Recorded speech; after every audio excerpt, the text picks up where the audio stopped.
Dios les bendiga, hermanos, un saludote para todos.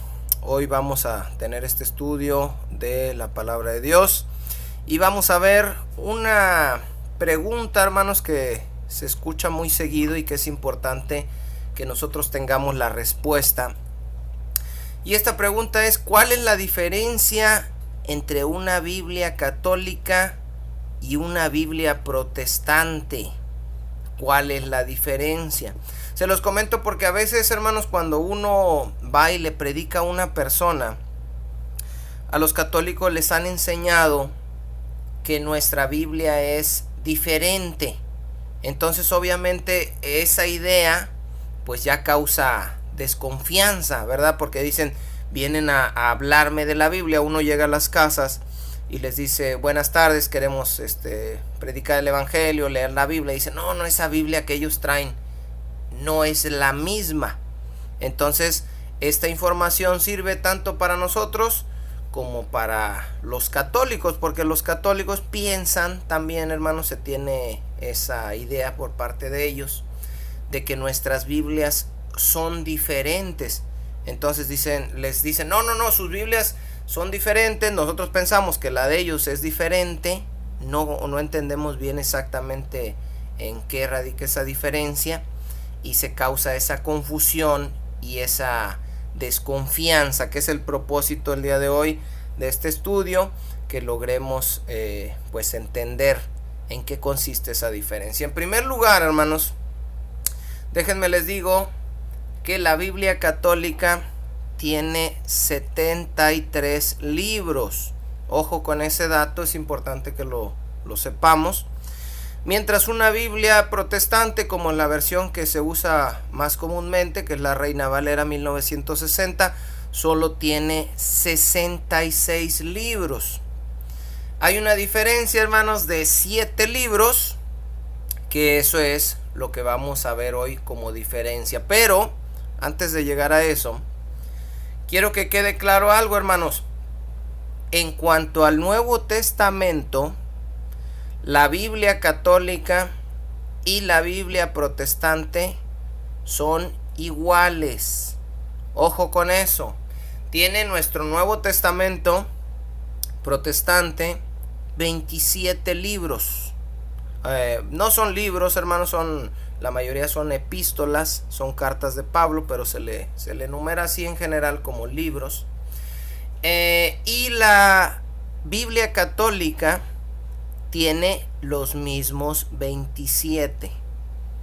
Ojo con eso, ese es el primer dato que tenemos que tener claro para la hora que digan, no, es que su Biblia es diferente. Nosotros no debemos pensar que la Biblia católica es diferente, hablando específicamente del Nuevo Testamento, y podemos perfectamente compartirle a alguien católico utilizando su Biblia, su versión, porque al final de cuentas es exactamente igual que la de nosotros. Contiene los 4 evangelios: Mateo, Marcos, Lucas y Juan, el libro de los Hechos, las epístolas de Pablo, desde los Romanos a todas las epístolas que conocemos. Tienen el libro de los Hebreos, tienen Santiago, Pedro, Juan, Judas y Apocalipsis. De manera que no se dejen engañar, ni católicos ni protestantes, en el sentido de que la Biblia católica y protestante son diferentes. En el Nuevo Testamento son iguales. Ahora, ¿en qué puede variar, hermanos? En cuanto a la traducción, hay traductores que ponen una palabra por otra, un sinónimo, pero en esencia son lo mismo. En toda la Biblia católica se habla exactamente lo mismo de una Biblia protestante. ¿Qué pasa entonces con esos 7 libros? Ahora sí vamos a ver, porque esa diferencia, hermanos, nada más existe con la Biblia católica y la protestante en lo que es el Antiguo Pacto. El Antiguo Pacto de nosotros tiene 39 libros. Nuestro Viejo Pacto tiene 39, el Nuevo tiene 27, que hacen un total de 66. En el caso de la Iglesia Católica, su viejo pacto tiene 46 libros en lugar de 39, y con 27 del Nuevo Testamento suman los 73. ¿Cuáles son estos libros, hermanos? Se los digo por si lo quieren ahí apuntar para que lo sepan. Es el libro de Tobías o el libro de Tobit, el libro de Sabiduría, el libro de Judith, el libro de Eclesiástico. No es lo mismo Eclesiastés que Eclesiástico. El Eclesiástico es un libro que está nada más en el Antiguo Testamento católico. El libro de Baruch, son 5. Y tenemos el primer y segundo libro de los Macabeos. Se lo repito rapidito: Tobías o Tobit, Sabiduría, Judith, Eclesiástico, Baruch, primero y segundo de Macabeos. Además de esto, hermanos, el libro de Esther en nuestras Biblias termina con el capítulo 10, el versículo 3. A partir del versículo 3 en la Biblia católica tiene del 4 en adelante, y el libro de Esther católico tiene 16 capítulos, hermanos. Ese también es un detalle que debemos saber. De repente agarramos una Biblia católica y vemos Esther 11, Esther 12, Esther 13, Esther 14. Eso ya no lo contienen nuestras Biblias. También en el capítulo 3 de Daniel tienen un canto de los 3 jóvenes. ¿Se acuerdan? Sadrach, Mesach y Abednego. Esa parte tampoco está en nuestras Biblias. Bueno, pregunta, hermanos. Ahorita que ustedes oyeron los capítulos extra de... también se me pasó. El libro de Daniel en nuestra Biblia tiene 12 capítulos.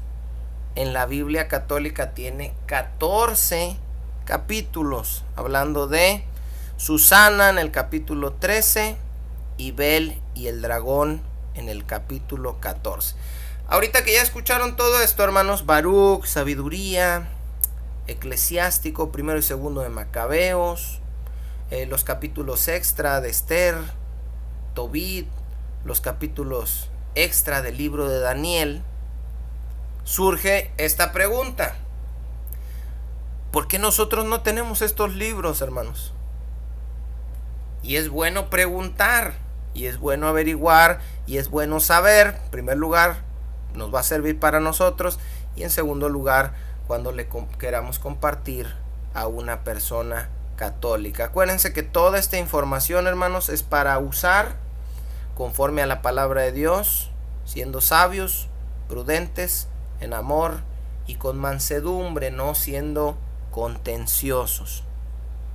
¿Por qué no tenemos estos libros? Bueno, la respuesta es fácil, hermanos. Porque no son inspirados por Dios. Cuando ustedes le pregunten: a ver, ¿tú por qué no tienes estos libros? ¿Por qué le quitaron libros a la Biblia que tú tienes? Porque de repente pues puede ser raro, ¿no? Que la Biblia de ellos tiene 73 y la de nosotros 66. Y bueno, ¿por qué le quitaron? ¿Qué le quitaron? ¿Qué dicen esos libros? ¿Por qué no los tenemos? La razón fundamental es, se lo repito, porque no son inspirados por Dios. Y ahorita vamos a ir viendo, porque puedes decir a alguien: ¿y tú cómo sabes? ¿Verdad? Si algún católico ahorita está escuchando, va a decir: los está engañando, les está diciendo que no son inspirados. Pero ahorita vamos a ver por qué. Y lo vamos a ver con evidencias, y lo vamos a ver sin contiendas, hermanos. Acuérdense, dice, bueno, ¿qué significa que no son inspirados por Dios? En la segunda carta de Pedro, capítulo 1, versículo 21, dice lo siguiente, hermanos: porque nunca la profecía fue traída por voluntad humana, sino que los santos hombres de Dios hablaron siendo inspirados por el Espíritu Santo. La traducción en lenguaje actual, o traducción en lenguaje sencillo, Dice, hablaron de parte de Dios, guiados por el Espíritu Santo. Eso es lo que quiere decir que una escritura sea inspirada por Dios, que el autor final fue Dios y que Él inspiró, hermanos, a estos santos hombres que escribieron para que pusieran cada palabra y cada idea y todo conforme a lo que el Espíritu Santo les estaba dando.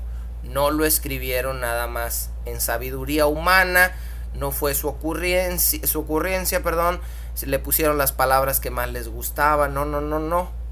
Fue una cosa de inspiración por parte del Espíritu Santo, que eso es lo que convierte la Escritura en sagrada Escritura. No es simplemente una escritura de los hombres. Ahora, fíjense bien. Para hacer un libro inspirado, hermanos, no basta simplemente con que el escrito tenga muchos años. No, es que esto es de hace 2000 años. O es que esto habla sobre personajes bíblicos. Un escrito puede tener 2000 años, puede hablar sobre Jesús, y no por eso va a ser parte de nuestra Biblia, no por eso lo vamos a considerar como inspirado por Dios. No es eso suficiente. Fíjese bien, le voy a poner un ejemplo. Lucas capítulo 1, ustedes pueden leer ahí en sus Biblias y darse cuenta que el Evangelio de Lucas originalmente fue una investigación de él que le estaba pasando a otra persona. Esto lo podemos ver en Lucas capítulo 1. Fíjese bien lo que dice. Así empieza el versículo 1. Puesto que ya muchos han tratado de poner en orden la historia de las cosas que entre nosotros han sido ciertísimas. Ahora fíjese lo que quiero resaltar. ¿Qué dice Lucas? Lo voy a repetir. Puesto que ya muchos han tratado de poner en orden. ¿Cuántos habían tratado ya de escribir, hermanos? Muchos. ¿Cuántos escribieron sobre Jesús, sobre lo que hizo, sobre la resurrección, sobre los discípulos? Dice Lucas, para el tiempo que él escribe, que ya lo habían hecho muchos. Ahora yo le voy a preguntar, si encontramos esos escritos de los que habla Lucas, de gente que escribió hace 2000 años cosas que pasaron referentes a Jesús, a los apóstoles, por el simple hecho de encontrarlos y que tengan esas referencias y que tengan esa antigüedad, ¿ya son inspirados por Dios? No, hermanos. Eso nos tiene que quedar bien claro. Nuestros libros, como el Evangelio de Lucas, no lo consideramos inspirado por Dios simplemente porque tiene 2000 años y habla de Jesús. No, eso va más allá.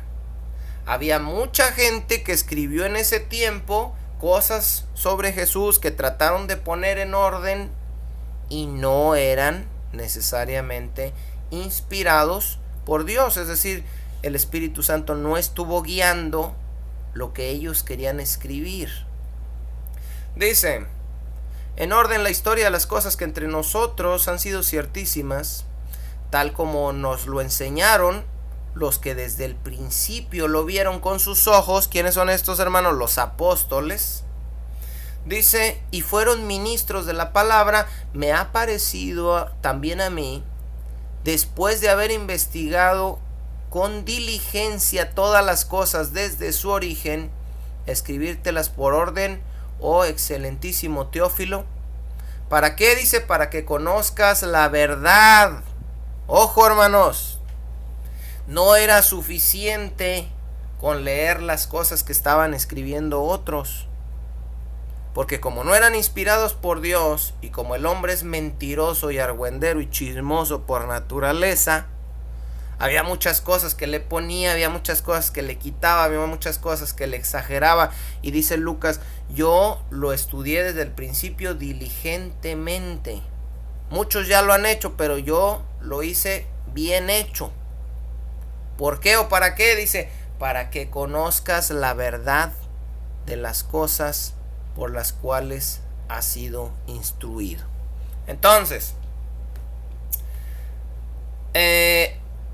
podemos ver con esto, hermanos, como les repito, que había ya muchos escritos que hablaban de Jesús, que a lo mejor tenían cosas ciertas, que tenían el tiempo, o sea, sí se escribieron en ese tiempo, pero que a lo mejor estaban exagerando, estaban mintiendo, no los estaba inspirando Dios, como inspiró a Lucas. Y Lucas, cuando Lucas hizo el Evangelio de Lucas, hermanos, y el libro de los Hechos, porque los dos los escribe Lucas, él no sabía que su escritura estaba siendo inspirada por Dios, porque Dios lo guió a poner lo que puso para que fuera parte de nuestro canon, de nuestros libros sagrados, pero él no sabía, hermanos, en ese momento, como Pablo no sabía, que lo que estaban escribiendo iba a ser parte de nuestras Biblias, iba a ser considerado como inspirado por Dios.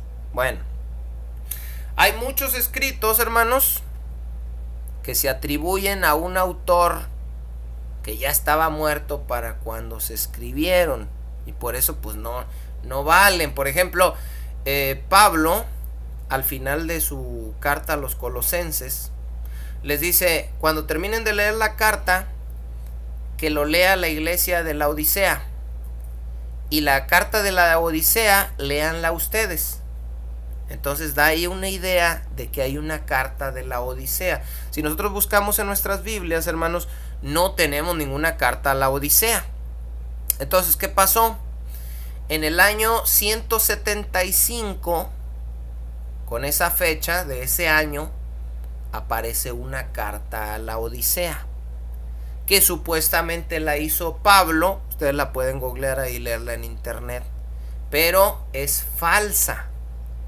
Se escribió hace muchos años, se le atribuyó a Pablo, pero no es verdadera, y por eso no está en nuestras Biblias, porque fue un engaño, hermanos. Ustedes han de haber oído acerca del Evangelio de Judas.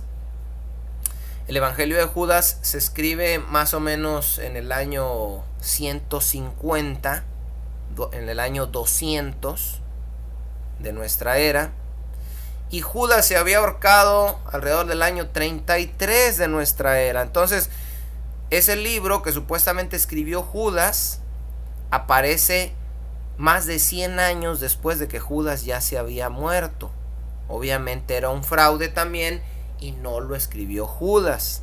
El Evangelio de Felipe, de María Magdalena, el Evangelio de Nicodemo, los Hechos de Pedro y un montón de libros, hermanos, que andan por ahí, que no son parte ni de nuestra Biblia ni de la Biblia católica. ¿Por qué no?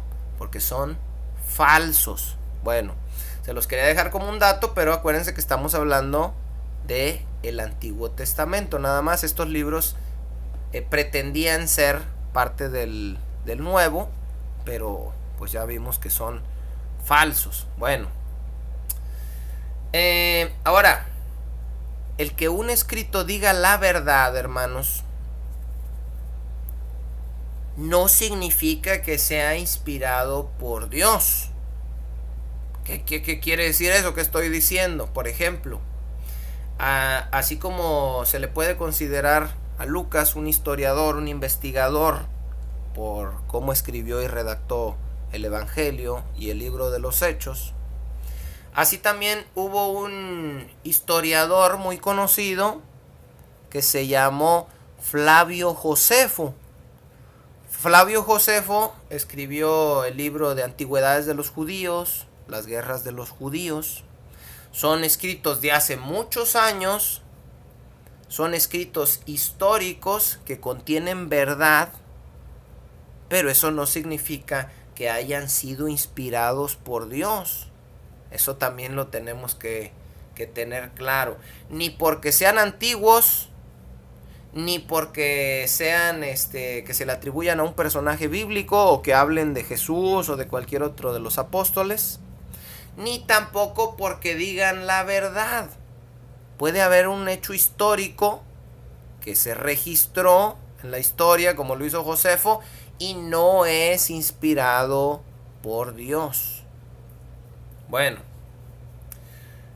¿cómo sabemos, hermanos, que el libro de los Macabeos, los dos libros de los Macabeos, Tobit o Tobías, Judith, Sabiduría, Eclesiástico, las añadiduras al libro de Esther y al libro de Daniel, cómo sabemos que no son inspirados por Dios?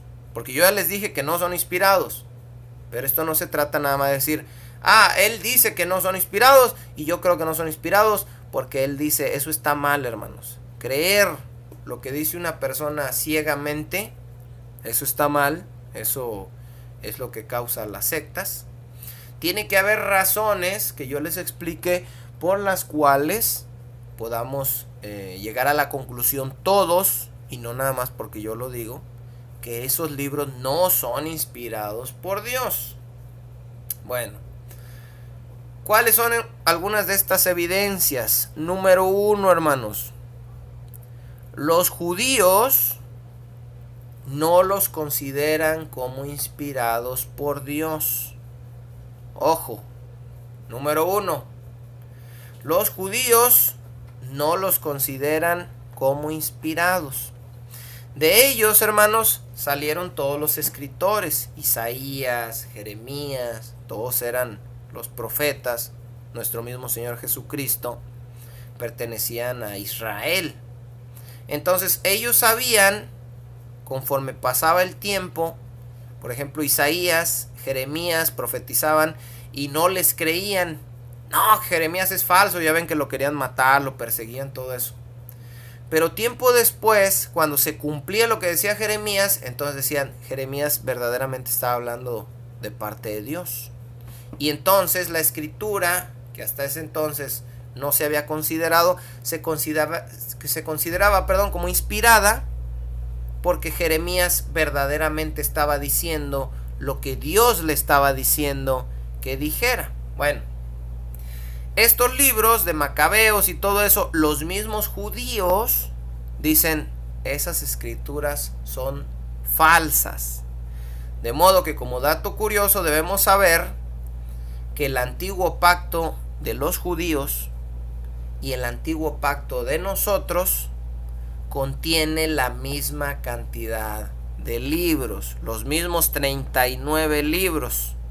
Ahora, en un antiguo pacto judío no los tienen los 39 tal cual, porque ellos los tienen acomodados diferente. Por ejemplo, nosotros tenemos primero y segundo de Samuel, ellos nomás tienen Samuel. Primero y segundo de Reyes, ellos nomás tienen Reyes. Primero y segundo de Crónicas, ellos nomás tienen Crónicas. Entonces al final se van haciendo menos libros, pero exactamente lo mismo que nosotros tenemos en nuestro viejo pacto es lo mismo que tienen los judíos. Entonces la diferencia no es con los judíos, la diferencia es nada más con la Iglesia Católica. Así como muchos escribieron cosas acerca del nuevo pacto y eran falsos, como Judas, como la Epístola de la Odisea, el Evangelio de María Magdalena. Así hubo también muchos escritos que según se hacían pasar por escritura sagrada para el antiguo pacto, pero los judíos dijeron no, estos no son verdaderos y ellos no los consideran. Cuando Pablo le dijo a Timoteo, toda la escritura es inspirada por Dios, no se refiere a toda la escritura, sino que en el versículo anterior había dicho, desde pequeño conoces las sagradas escrituras. Entonces estaba refiriendo nada más a los libros que los judíos conocían y reconocían como inspirados por Dios. ¿Cuáles son esos libros, hermanos? Los que tenemos nosotros en el antiguo pacto.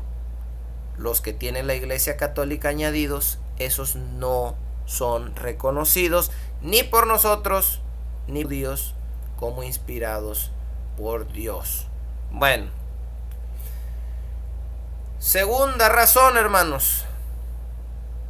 En el Nuevo Testamento aparecen 350 citas aproximadamente, son un poquito más, yo lo redondeé.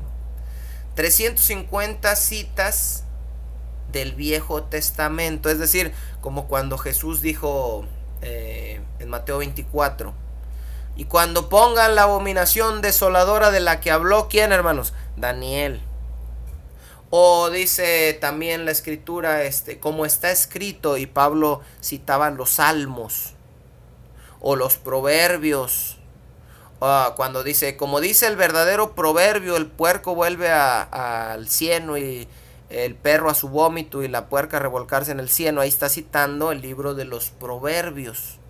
Entonces, cada cita del Nuevo Testamento por parte de Jesús, Pablo o algún otro de los apóstoles de tal o cual libro, eso da validez de que efectivamente ellos consideraban a ese libro como inspirado y por eso lo estaban citando. Pero en el caso de todos estos libros que tiene la Iglesia Católica además, nunca fueron citados.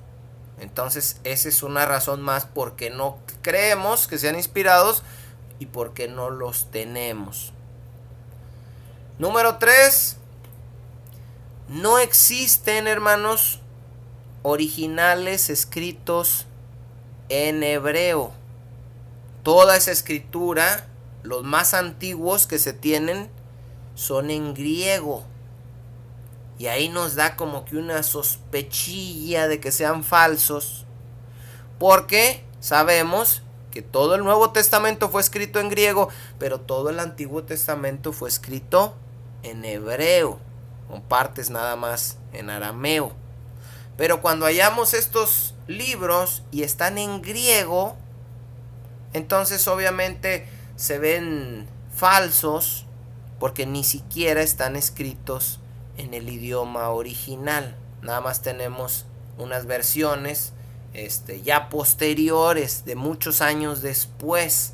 Por ejemplo, por ponerles un ejemplo, el libro de la sabiduría se le atribuye a Salomón, pero está escrito en griego y su fecha es de 200 años antes de Cristo, cuando Salomón ya tenía un montón de años muerto. Entonces, eso también es importante saber, que no hay originales en el hebreo de ninguno de esos libros. Número 4, hermanos. Contienen errores históricos y geográficos. La Biblia es inspirada por Dios, hermanos, y a pesar de que muchos dicen que se contradice, no se contradice. ¿Por qué? Porque todos los autores que escribieron, como eran inspirados por el mismo Espíritu, al final el Espíritu no se puede contradecir y decir en un libro una cosa y decir en otro libro otra. Pero estos libros, hermanos, contienen muchos tipos de errores. Y aquí vamos a ver uno como ejemplo, un error histórico. El libro de Judith, porque usted le puede entrar la curiosidad y decir, bueno, ¿y qué dirán esos libros? Los puede leer, no pasa nada, no son prohibidos, pero léalos sabiendo que no son inspirados por Dios. El libro de Judith, capítulo 1, versículo 1, dice que Nabucodonosor, en el año número 12 de su reinado, estaba reinando sobre Nínive. Eso dice en Judith 1:1. Pero resulta que Nínive fue destruida totalmente, quedó en ruinas, inhabitable, por el padre de Nabucodonosor, antes de que él fuera rey. Entonces ese es un error histórico, hermanos. Dice que él reinaba sobre una ciudad que ya no existía. Entonces, ¿qué se ve ahí? Una mentira, un error, que obviamente no puede ser parte del Espíritu Santo, sino del hombre. Ahora, número 5. Estos libros contradicen a otros libros. Y eso tampoco puede ser, ¿cómo el Espíritu va a decir una cosa y en otro va a decir otra, hermanos? Por ejemplo, Libro de Baruc, capítulo 6, versículo 2. Este libro supuestamente fue escrito antes de que los judíos fueran llevados por Nabucodonosor a Babilonia. Baruc 6:2 dice que los judíos servirían en Babilonia por 7 generaciones. Fíjese bien, se lo voy a leer aquí. Baruc 6:2, fíjese bien. Llegados pues a Babilonia, estarán ahí muchísimos años y por muy largo tiempo, hasta 7 generaciones, después cual los sacaré de ahí en paz. Esto está en una Biblia católica, en Baruc, se lo repito, capítulo 6, versículo 2. ¿Cuánto tiempo dice Baruc? Supuestamente, por la Iglesia Católica, inspirado por Dios, que iban a estar cautivos los judíos en Babilonia hasta 7 generaciones. Y una generación son más o menos para los judíos 40 años. Estamos hablando de 7 por 4, 28, 280 años. Pero Jeremías, hermanos, capítulo 25, que Jeremías sí está en nuestras Biblias y Jeremías sí es inspirado por Dios. Capítulo 25, versículo 11, fíjese lo que dice. Toda esta tierra será puesta en ruinas y en espanto, y servirán estas naciones al rey de Babilonia 70 años. Y cuando sean cumplidos los 70 años, castigaré al rey de Babilonia y a aquella nación por su maldad, ha dicho Jehová, y a la tierra de los caldeos, y la convertiré en desiertos para siempre. ¿Cuántos años dice Jeremías que iban a estar en la cautividad? 70. ¿Cuántos dice Daniel, que leyó en el libro de Jeremías, que iban a estar cautivos cuando Daniel estaba cautivo? 70. ¿Cuántos dice Baruc que iban a estar? Hasta 7 generaciones. Y no se puede interpretar, hermanos, que una generación sea de 10 años. Entonces, obviamente, ese es un error. Es una contradicción. Baruc dice que 7 generaciones, Jeremías dice que 7 años. Imagínense si nosotros tuviéramos nuestra Biblia así llena de contradicción. En un lado dice una cosa, en un lado dice otra. Pues terminaríamos por no creer nada, que a final de cuentas es lo que hacen la mayoría en la Iglesia Católica. Entonces, no pudo haberse equivocado el Espíritu Santo y decirle algo a Baruc y luego decirle algo a Jeremías. ¿Cuál es la solución? Baruc es falso. Lo escribió un hombre y se equivocó o mintió o no sé qué pasó, pero se contradice. Número 6. Contienen doctrinas o enseñanzas contrarias. Ya vimos que se contradicen en cuanto al número de años. Ya vimos que se contradicen en cuanto a hechos históricos. No, que reinaba Nabucodonosor sobre Nínive. Nínive ya estaba destruida. No, que 70 años, no, 7 generaciones. Se contradicen. Pero también se contradicen enseñanzas contrarias al resto de los libros. Fíjese, vamos a ver unos ejemplos. Esto está bien interesante, hermanos. Créanme que esto originalmente lo iba a hacer una cápsula, pero salió bastantísima información y se me hizo muy interesante para que la tengamos en cuenta a la hora de compartirle a los católicos. Fíjese, Tobías capítulo 6, todo esto que les leo de Judith, de Baruc y ahora en Tobías están dentro de la Biblia católica considerados como inspirados por Dios. De hecho, si ustedes tenían una versión católica, ya sea una latinoamericana, Biblia de Jerusalén, la tienen ahí en su casa, la pueden usar para leer estas citas que les estoy dando o lo pueden buscar también en internet. Tobías capítulo 6 nos habla sobre superstición y brujería. Fíjese bien de qué habla Tobías. Anda ahí Tobías caminando con un ángel. A Tobías casi un pescado le agarra una pierna y se la traga. Tobías captura al pescado y el ángel le dice a Tobías: sácale la hiel el hígado y el corazón al pez y guárdalo. Fíjese el versículo 7. Estamos en Tobías 6. El joven preguntó al ángel: hermano Azarías, ¿qué remedios son el corazón, la hiel y el hígado del pez? Porque dijo, ¿para qué los guardo? ¿Eso para qué sirve?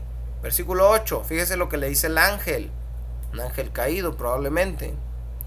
Le respondió: si se quema el corazón o el hígado del pez ante un hombre o mujer, atormentados por un espíritu malo, el mal desaparece para siempre.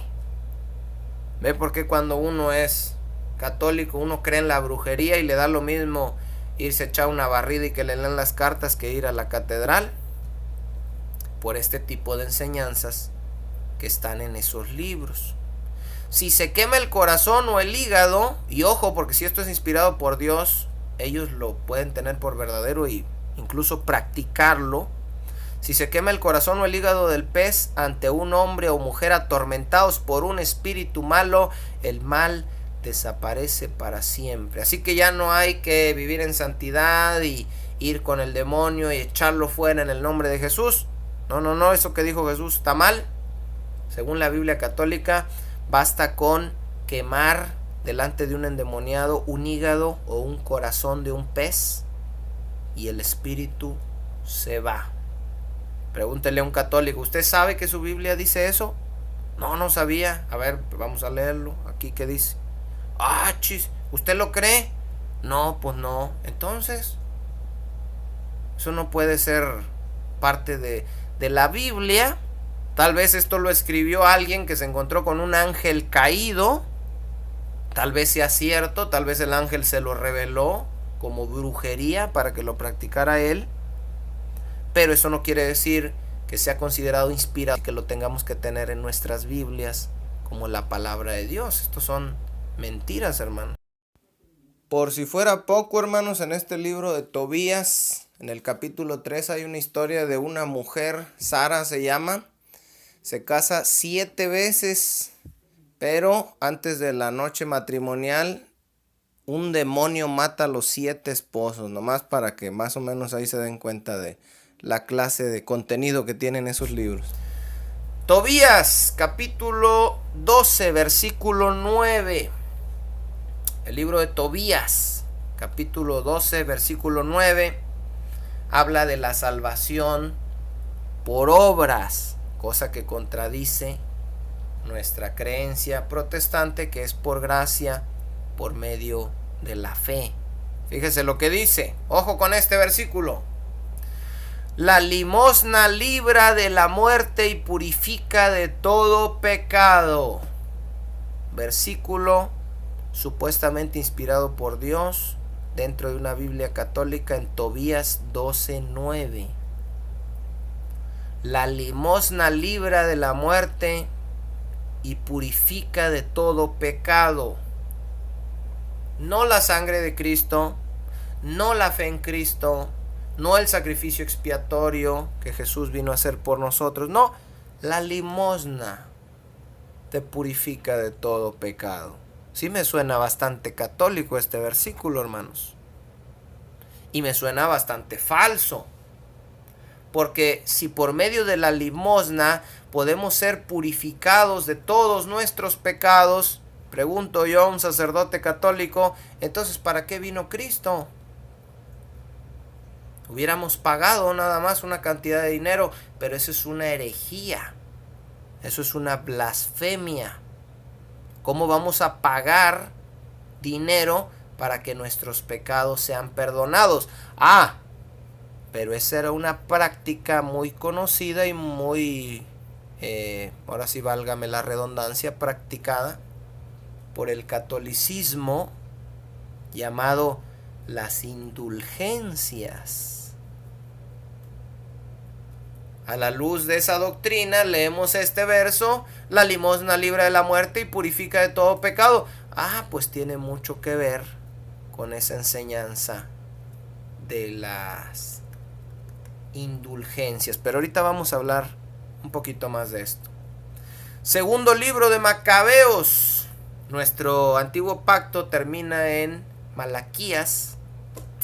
Y entre Malaquías y Mateo pasó un lapso de 400 años donde no hubo profeta, donde no hubo inspiración de Dios, donde Dios no le dijo a nadie que escribiera nada. De Malaquías a Mateo, 400 años. Sin embargo, en la Iglesia Católica hay 2 libros de hechos que sucedieron durante ese tiempo, que sí sucedieron durante ese tiempo, pero eso no significa que estos libros sean ciertos.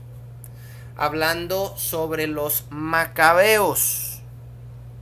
Y en ese libro, hermanos, en el segundo libro de Macabeos, capítulo 12, se practica otra doctrina contraria a lo que nosotros creemos, que es la oración por los muertos. Que los vivos intercedamos en oración por el perdón de los pecados de los muertos. Ojo, esto está en segundo libro de Macabeos, capítulo 12. ¿Qué pasó aquí? Les doy un poquito de contexto del libro de los Macabeos. Me los tuve que chutar, hermanos, para hacer este estudio. Los Macabeos están peleando y de repente son vencidos. Van y los revisan y dicen, bueno, ¿por qué nos mataron? Y abajo de sus túnicas traían unos ídolos. Y dicen, ay, por eso los vencieron, porque traían los ídolos escondidos. Ojo, la Iglesia Católica no cree que sea malo tener ídolos, pero tienen este libro, Cosas de la Vida. Versículo 42, hermanos, fíjese lo que dice. Después de que estos que habían tenido ídolos y que Dios los había matado,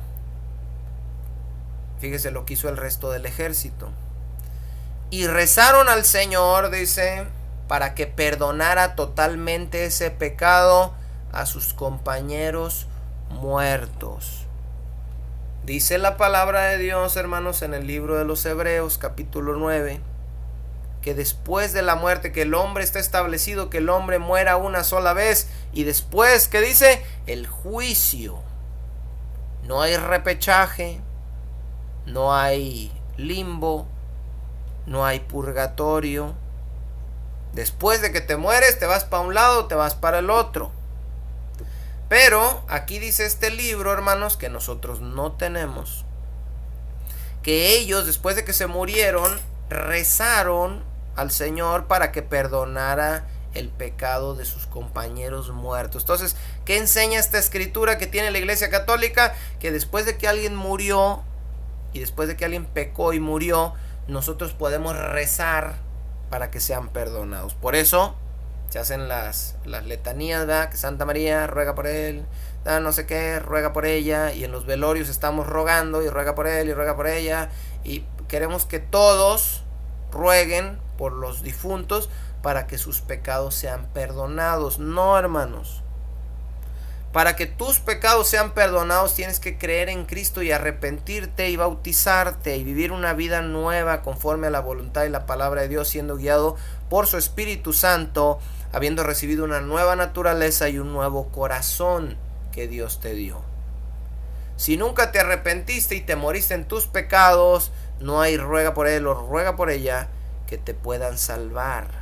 No hay misas de cuerpo presente, no hay dinerito y no hay nada de rosarios, novenarios que te puedan hacer que tu destino eterno sea cambiado. Para eso estuvo el tiempo que tuviste de vida. Ahora fíjese bien. Versículo 43. De ahí mismo, del segundo libro de Macabeos. Ya se murieron. Dicen, ay, pues traían ídolos escondidos. Vamos a rezar para que Dios los perdone. Pero no es suficiente rezar, dice este libro. Vamos a soltar un dinerito. Versículo 43. Está hablando aquí refiriéndose a Judas Macabeo, que era el líder del ejército. Dice: efectuó entre sus soldados una colecta y entonces juntaron hasta 2,000 monedas de plata a Jerusalén, a fin de que se ofreciere allí un sacrificio por el pecado. Pecaron, rezan por los muertos y luego juntan una lanita y mandan esa lanita para hacer un sacrificio para que sean perdonados los pecados. Imagínese, hermano, con dinero. Hay un dicho que dice que con dinero baila el perro, pero el dinero no le hace ningún efecto a Dios, hermanos. No lo necesita, no purifica, no salva. Pero como ya leímos un verso pasado, que la limosna perdona de todos los pecados, pues entonces eso va de acuerdo con este otro libro, también falso. Y dice, no, pues podemos mandar un dinerito. Ahora yo pregunto a la Iglesia Católica si ellos creen en este libro, y si creen que se pueden salvar las almas por medio de dinero, ¿por qué no mandan el dinero a Jerusalén como lo mandaron aquí los macabeos? Ah, no, a ella no les gusta. El dinero tiene que terminar en Roma, en el Vaticano. Porque ahí, pues porque a ellos les conviene, hermanos. Bueno,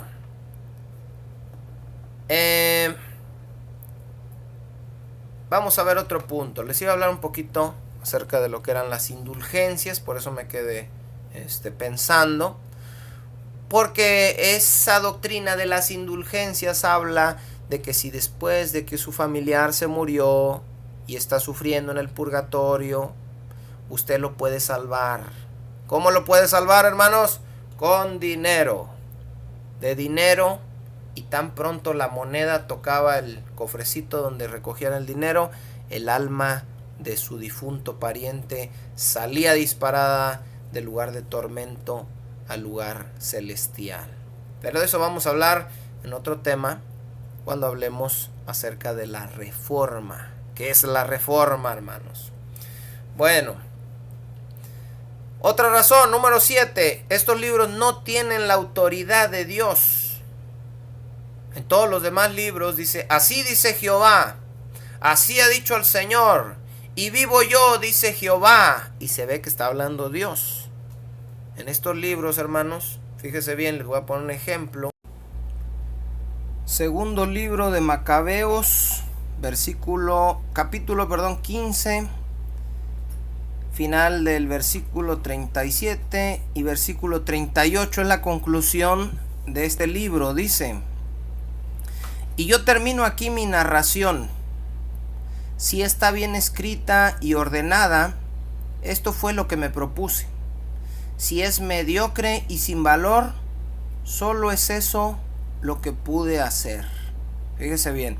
¿Usted considera, hermano, que esas palabras las pudo inspirar el Espíritu Santo al concluir un libro?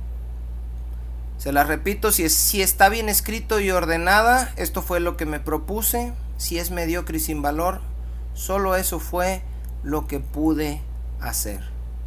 Obviamente es un libro, hermanos, escrito por un hombre, y un hombre que no tenía mucha confianza, y esta conclusión no puede ser del Espíritu Santo, no es algo que parezca inspirado por Dios. Imagínate el Espíritu Santo diciendo, pues quise decirles bien lo que pasó, pero si se los dije mal y me salió bien mediocre, pues ya no pude hacer más. Obviamente esta escritura no tiene ninguna autoridad, hermanos. Ahora, pregunta, para terminar. Ya vimos por qué no los tenemos y vimos bastantitas evidencias. Y pues hay más, pero si no, no acabamos, hermanos. Aquí la pregunta es ahorita, ¿por qué la Iglesia Católica sí los tiene por inspirados? Siendo que tienen estos errores geográficos, históricos, estas contradicciones unos con otros. ¿Por qué ellos sí los tienen? ¿Qué pasó? Bueno, déjenme darles un poquito de historia, hermanos. En el siglo IV, el obispo de Roma, Dámaso I, le pide a quien se conoce como San Jerónimo que hiciera una traducción de la Biblia, del Antiguo Testamento de hebreo a latín y del Nuevo Testamento del griego al latín, y él hizo esta traducción que se conoció como la Vulgata Latina. Esta es una traducción oficial en latín de la Iglesia Católica, reconocida por la Iglesia Católica y traducida por San Jerónimo. Ahora, fíjese bien, Jerónimo, cuando traduce la Biblia, él también tradujo estos libros, Judith, Macabeos, y fue él, hermanos, no fui yo ni fue Lutero, quien les llamó a estos libros apócrifos. Ojo, fue San Agustín, ya me confundí. Fue San Jerónimo quien traduce estos libros y les llama por primera vez apócrifos. ¿Qué quiere decir apócrifos, hermanos? Quiere decir de dudosa autenticidad, obscuros, de dudosa autenticidad en su contenido o en su atribución. Es decir, no se confía ni en que quien dice que lo escribió, ni en lo que dice, ni se sabe de dónde salió, ni quién es su autor, ni nada. Eso quiere decir un apócrifo. Fíjese bien lo que San Jerónimo escribió acerca del libro, por ejemplo, de Daniel. Dice, el libro de Daniel en hebreo, que es el original, hermanos, no contiene el relato de Susana, capítulo 13, ni el canto de los 3 jóvenes, parte añadida al capítulo 3, ni las fábulas de Bel y el dragón, capítulo 14, ¿ve? Dice, el hebreo no contiene esas cosas, dice. Debido a que se les encuentra por doquiera, les hemos dado la forma de un apéndice al libro de Daniel, anteponiéndoles una señal, para que los no informados no piensen que hemos eliminado una porción de este volumen. ¿Qué significa eso? En otras palabras, está diciendo Jerónimo, miren, estas partes no están en el original y por tanto no son inspiradas. Las voy a poner como un apéndice aquí al libro por un ladito, señalando que no son inspiradas, que no pertenecen al manuscrito original en hebreo, pero las voy a poner aquí para que no digan que las quité. Entonces explico por qué las separé, pero al mismo tiempo sí las tradujo. Fíjese lo que escribió también aquí. Dice, la iglesia lee Judith, Tobías y los libros de los Macabeos, dice, pero no los admite en las escrituras canónicas. Fíjese, eso lo está diciendo San Jerónimo, quien tradujo la Vulgata Latina, uno de los padres de la iglesia. No los admite, dice, en las escrituras canónicas, de modo que léanse para la edificación de la gente, no para dar autoridad a las doctrinas de la iglesia. ¿Por qué? Porque no son inspirados, hermanos, estos libros. Él tradujo el Antiguo Testamento del hebreo al latín en 21 años. Pero el libro de Tobías o Tobit y el de Judith los tradujo cada uno en un día. ¿Por qué tradujo estos libros tan rápido a diferencia de lo que dedicaba a los demás? Porque él sabía que estos eran falsos, entonces no les iba a dedicar el mismo tiempo que a los verdaderos. Ellos, hermanos, la Iglesia Católica no consideraba esos libros como inspirados. ¿Qué pasó entonces? Bueno, vino la Reforma Protestante. Después vamos a ver qué significa eso de la Reforma para los que no sepan.